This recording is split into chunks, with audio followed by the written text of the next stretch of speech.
Salve, salve minha rapaziadinha, e aí como é que vocês estão? Tudo certo?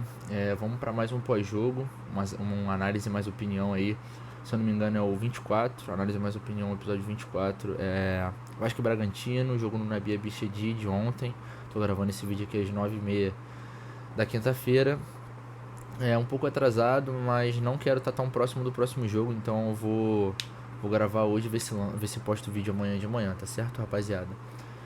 Para perder o menos tempo possível. Vamos falar aí sobre as nuances do jogo, aquela opinião, aquela coisa, conversar rapidinho e vambora. Tamo junto, é isso, vamos pro vídeo. Então, rapaziada, seguinte, o Vasco perdeu a primeira partida aí pelo Campeonato Brasileiro na segunda rodada, fora de casa, contra o Bragantino. Mas assim, temos algumas coisas para conversar sobre esse jogo e a primeira delas o Vasco tem um elenco limitado e isso a gente já percebeu desde a primeira rodada, ponto. Esse é o primeiro ponto aí que fique bem claro para todo mundo, né? Que o Vasco não vai ter uma atuação genial pelas rodadas, assim. Vão ter partidas que vai estar pior, vão ter partidas que vai estar melhor. É um time que oscila e um time limitado.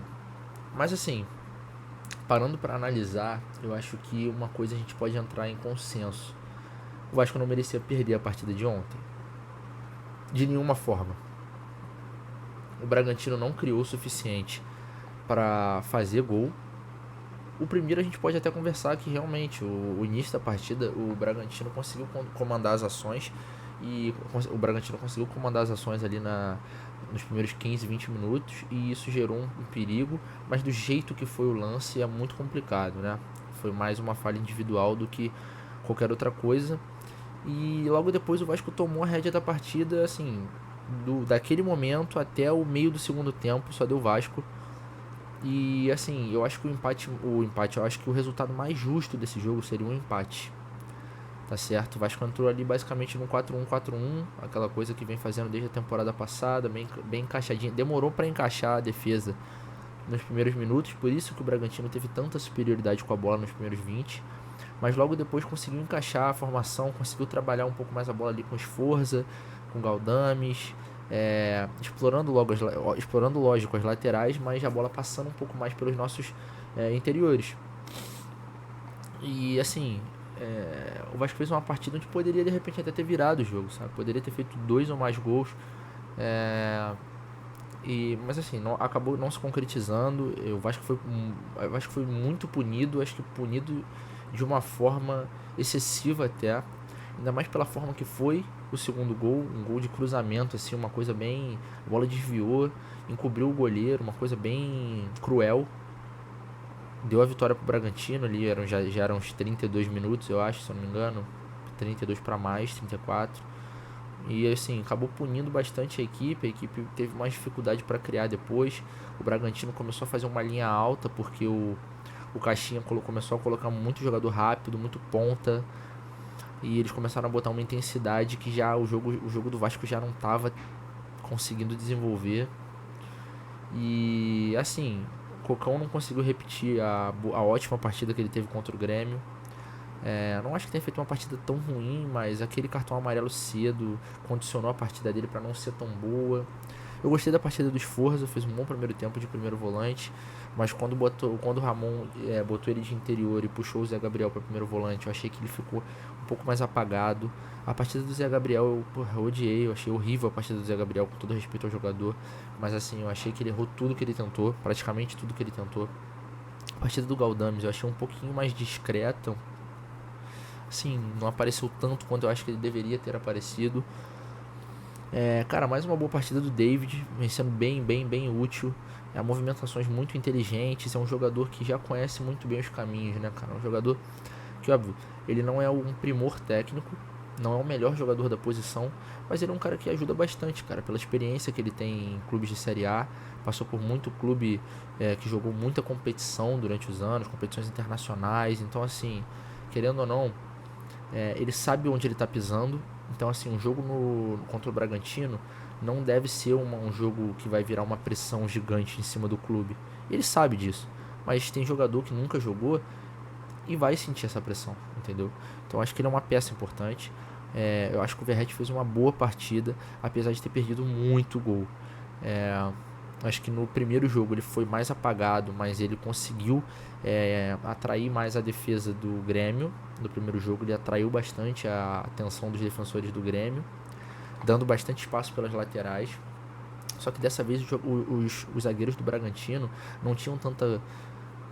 não conseguiram fazer tão bem essa neutralização, ou pelo menos tirar ele do jogo de uma certa forma. O Verratti conseguiu ter bastantes oportunidades, assim. Teve no mínimo umas 3 que eu tenha pensado, tirando não, com o gol. Foram mais 2 cabeçadas que eu me lembro, assim. Teve o gol impedido, então foram 4 oportunidades aí pra mais.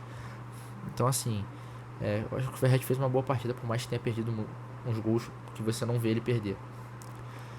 O Piton, assim, abaixo do que eu acho que ele pode apresentar ainda em relação a cruzamentos, ofensivamente, mas ontem ele foi melhor do que contra o Grêmio. O Paulo Henrique, cara, a partida do Paulo Henrique ontem foi pavorosa. Eu perdi a conta de quantas vezes ele se embolou com a bola e bateu. Ele pegava a bola com a direita, quando ele ia passar para a esquerda ele batia a bola na canela e a bola voltava. Eu perdi as contas de quantas vezes ele fez isso.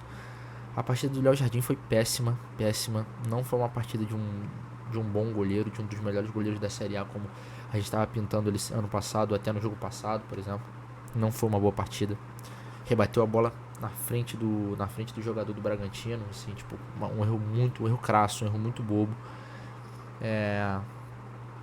Assim, pô, é uma coisa, é o tipo de coisa que dá um pouco mais de raiva quando você vai analisar as partidas. Por exemplo, a gente vai chegar lá na frente, óbvio, talvez o Vasco... Talvez não, o Vasco, eu acredito, eu aposto que o Vasco vai acabar ali meio de tabela, primeira página, vai, décima posição, vamos lá, 10ª posição, acabando na 10ª posição, e pensar, cara, a gente poderia ter, com essa vitória, ter ficado em 8º, 7º, se não fosse o empate, se não fosse essa rebatida do Léo Jardim. Essa, porra, é uma coisa, um jogo muito bobo, e pô, o Maicon, ele foi desviar a bola pra cima, a bola raspa no cucuruto do Maicon e encobre o goleiro, assim, um azar tremendo.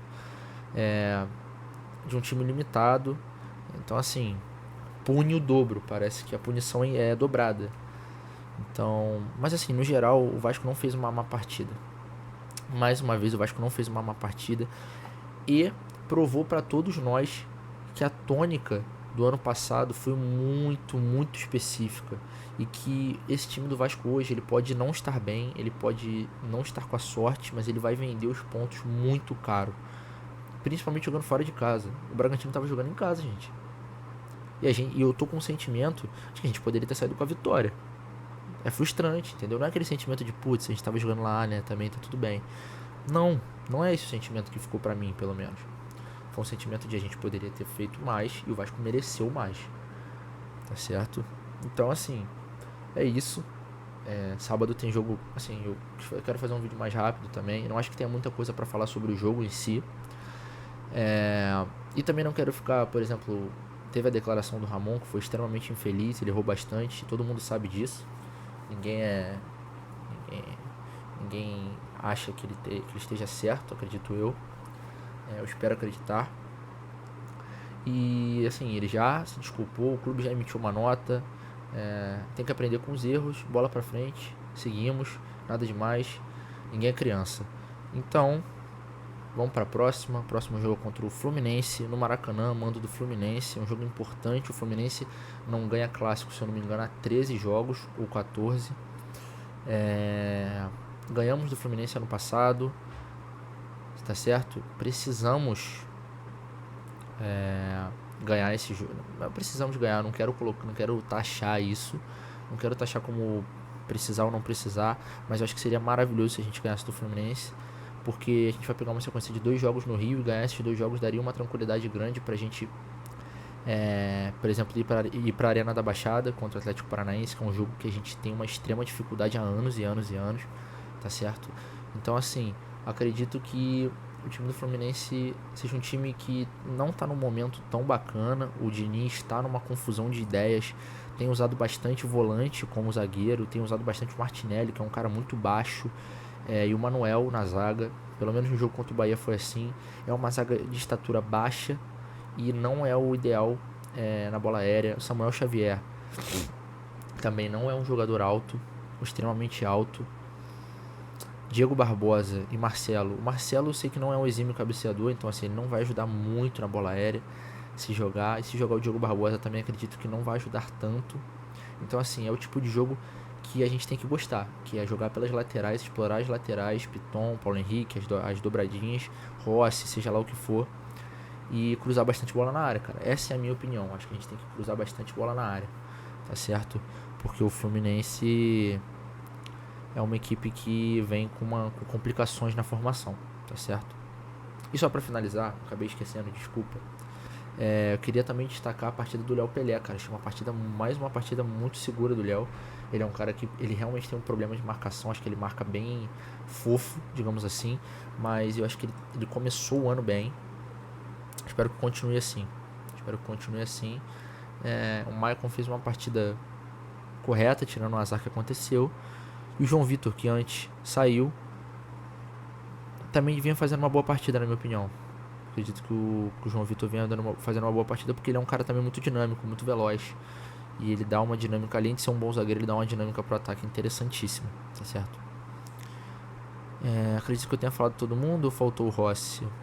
A partida do Rossi eu achei bem ok, assim, dedicado, como sempre, mas nada demais, tá certo? É isso, rapaziada. Falei um pouco sobre o jogo contra o Fluminense.